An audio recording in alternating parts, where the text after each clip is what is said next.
அனைவருக்கும் பணிவான வணக்கம். இது ஒரு வாஸ்து நிகழ்ச்சி. இந்த நிகழ்ச்சியில் நாம் காண இருப்பது கிணறு அல்லது போர்வெல் எடுப்பதற்கு முன்பு பூஜை முறைகளை பற்றி தெரிந்து கொள்ள இருக்கிறோம். இதை எழுதியவர் கே.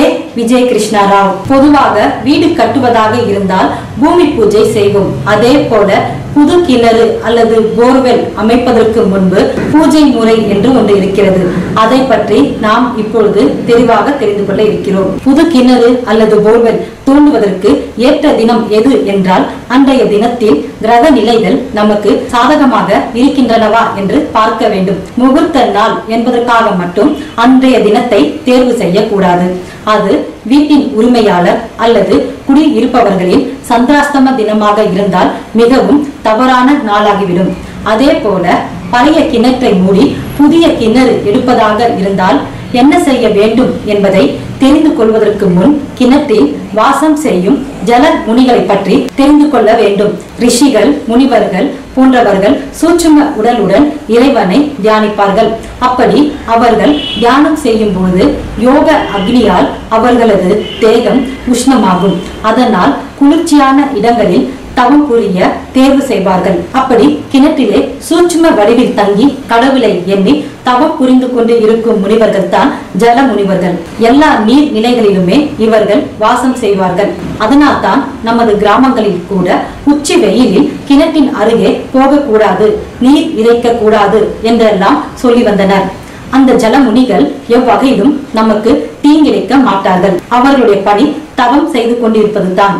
ஆனாலும் அந்த தவத்திற்கு நாம் எந்த தீங்காவது இழைத்தால் தானாகவே நமக்கு சாபமும் பாதிப்பும் உண்டாவதை தவிர்க்க முடியாது.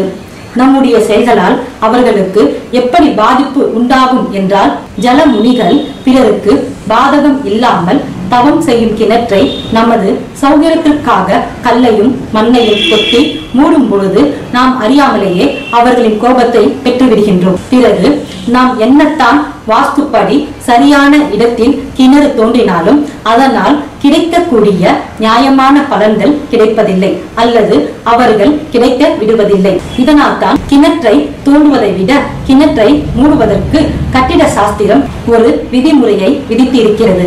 அது தோஷமான இடத்தில் ஏற்கனவே அமைந்துவிட்ட கிணற்றை மூடிவிட்டு வேறு இடத்தில் புதிய கிணறோ அல்லது போர்வெல்லோ அமைப்பதாக இருந்தால் பழைய கிணற்றை மூடுவதற்கு முன்னால் அந்த கிணற்றில் இருந்து 5 அல்லது 9 குடம் தண்ணீரை பத்திரமாக எடுத்து சேமித்து வைக்க வேண்டும். பிறகு கிணற்றை வணங்கிவிட்டு மூடும் வேலையை தொடங்க வேண்டும். முடிந்த அளவில் பழைய கிணற்றை மூடும் நேரத்தில் அந்த மனைக்குரியவர் கிணற்றை மூடுவதை பார்க்காமல் இருப்பது நல்லது.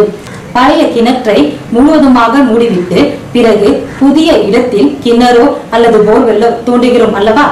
புதிய நீர் நிலையை உண்டாக்கிய பிறகு ஏற்கனவே பழைய கிணற்றில் இருந்து சேமித்து வைத்திருந்த 5 அல்லது 9 கூட தண்ணீரை கொண்டு வந்து புதிய கிணற்றிலோ அல்லது போர்வெல்லிலோ ஊற்றிவிட வேண்டும். இந்த பூஜைக்கான காரணம் என்னவென்றால் ஏற்கனவே பழைய கிணற்றில் ஜலமுனிகள் வாசம் செய்திருப்பார்கள். அந்த ஜலமுனிகளை புதிய கிணறு அல்லது போர்வெல் நீர்நிலைக்கு அவர்களை இடம்பெயர செய்வதாக ஐதீகமாகும். பழைய கிணற்றை மூடிய பிறகுதான் புதிய கிணறு எடுக்க வேண்டுமா, புதிய கிணற்றை எடுத்த பிறகுதான் பழைய கிணறை மூட வேண்டுமா என்று குழம்ப தேவையில்லை. எப்படி செய்தாலும் சாஸ்திரம் சொன்ன இந்த எளிய பரிகாரத்தை கடைபிடித்தால் நிச்சயம் ஜலமுனிகளும் நமக்கு எந்த சாபமும் தர மாட்டார்கள். ஆன்மீக தகவல்கள், ஜோதிடம், வாஸ்து தகவல்களை அறிய bhaktiplanet.com பாருங்கள். உங்களிடம் இருந்து விடைபெறுவது நிரஞ்சனா. நன்றி, வணக்கம்.